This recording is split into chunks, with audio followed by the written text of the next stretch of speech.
지난 시간에 귀문관살에 대해서 잠깐 설명을 드렸고요.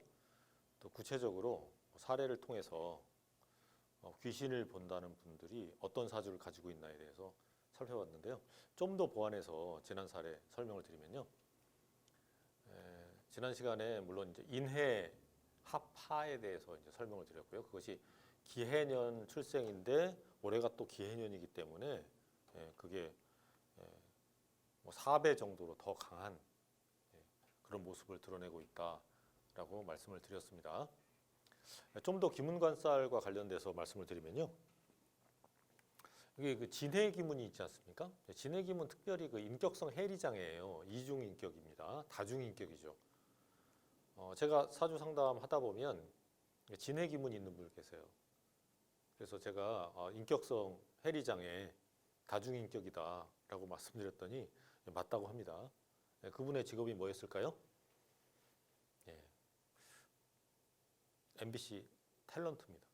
탤런트들은 항상 끊임없이 다른 역할을 하게 되죠.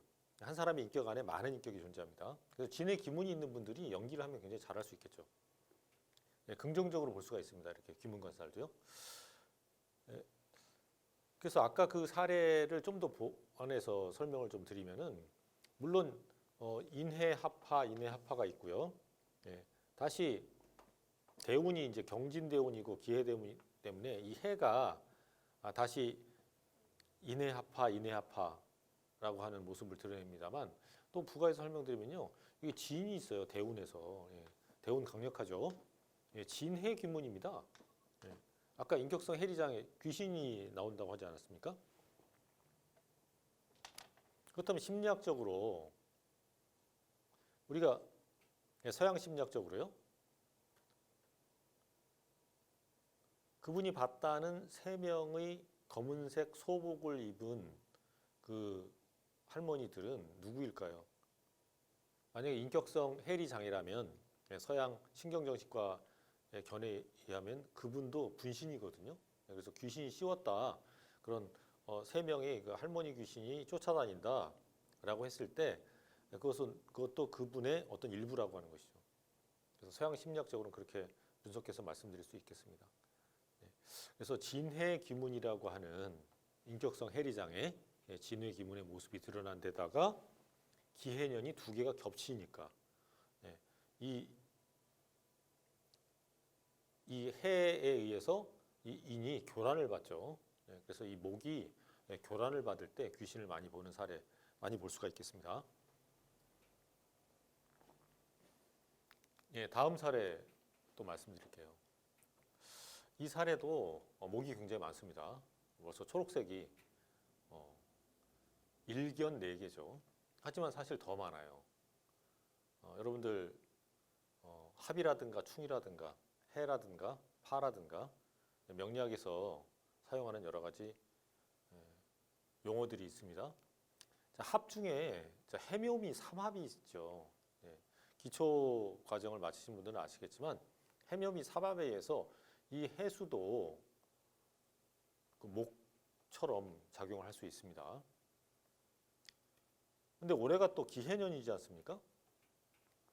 그래서 올해가 기해년이라 유독 좀 귀신 본다는 분들을 좀 더 많이 보는 것 같아요. 대운은 신유대운이에요. 그럼 여러분들 합 형충파의 이론에 따르면 묘하고 뭐가 충이 되는 줄 아시나요? 묘유충이죠. 벌써 밑에 있는 묘가 엄청나게 교란을 받습니다. 이 3개가 이미 벌써 충이에요. 그럼 묘유충이라고 하는 대운에다가 또 기해년 굉장히 차가운 기운이죠. 차가운 기운 또 하나 있습니다. 그래서 해묘미 전부 목이 좌우하는 그런데 대운에서 유로 이 신경을 건드립니다. 그래서 이분은요 종교가 불교거든요. 불교의 한 종파를 다니시는데 이분이 그 사찰에 가서 주문을 외운다던가 명상에 잠긴다고 했을 때 어떤 느낌이 드냐면요. 어떤 에너지가 서서히 등줄기를 타고 위로 올라옵니다. 위로 이렇게 올라오더니 머리 부분까지 올라오죠. 머리 부분까지 올라오는데 제가 지난 시간에도 말씀드렸는데 또 편인이죠. 네. 공교롭게도 또 편인이에요.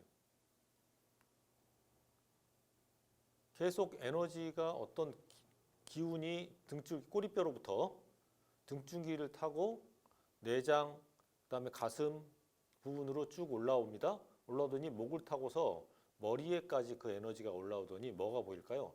네, 제가 말씀드렸죠. 편인 할머니가 보이기 시작하는 겁니다. 그래서 이분이 계속 사찰에서 주문을 웬다던가 수련의 과정을 겪을 때 그 신통한 느낌을 받게 되는데요. 네, 그것은 이렇게 목의 교란에 의해서 그런 어떤 상이 보이기 시작하는 것이죠. 바로 전 사례에서 3명의 할머니가 등장했다면 여기도 할머니인데요. 전부 편인이 4개나 중첩되어 있어요. 근데 이분이 머릿속으로 생각해서 드러나는 존재는 바로 돌아가신 할머니입니다. 돌아가신 할머니가 보이더라. 그리고 이러한 목은 그냥 목이 아니고 또 개수에 의해서 또는 해수에 의해서 생을 받는 목이죠. 그러니까 목이 굉장히 왕성합니다. 그러한 목이 왕성한 분들, 젊은 분들 좋아하고, 그 다음에 측은지심이 있기 때문에 굉장히 좀 인자한 분들이죠. 그런 분들이지만 전반적으로 이 신유대운이라고 하는 신유대운입니다. 이 을묘 자체를 완전히 상극하고 있죠. 면도날이 화초를 치고 있습니다. 묘유충으로 엄청나게 충격을 주고 있지 않습니까? 이런 상황이기 때문에 그분의 어떤 정신 세계라든가 또는 생리적 작용들이 이렇게 귀신이 보이는, 특히 편인이라고 하는 할머니의 모습이 보이는 그런 현상을 드러내고 있습니다. 그래서 바로 전 사례도 그렇고 이 목에 의해서 귀신을 보는 분들 계세요. 그럼 그런 분들 어떻게 치유를 해야 될까요? 저희 그 명리 테라피의 과정을 통해서 이런 분들을 이제 치유를 해드리고 있습니다. 그래서 많은 구체적인 사례들이 있지만 우리가 생극의 관계도 있고 또 설의 관계도 있지 않습니까? 설이라고 하는 개념이 있죠. 그런 기운을 빼주는 것. 그래서 목이 이렇게 많을 때는요, 화의 기운으로 빼주는 치유법이 매우 좋습니다. 그래서 제가 개인적인 상담 또는 집단 상담을 할 때 많이 권해드리는 방법입니다.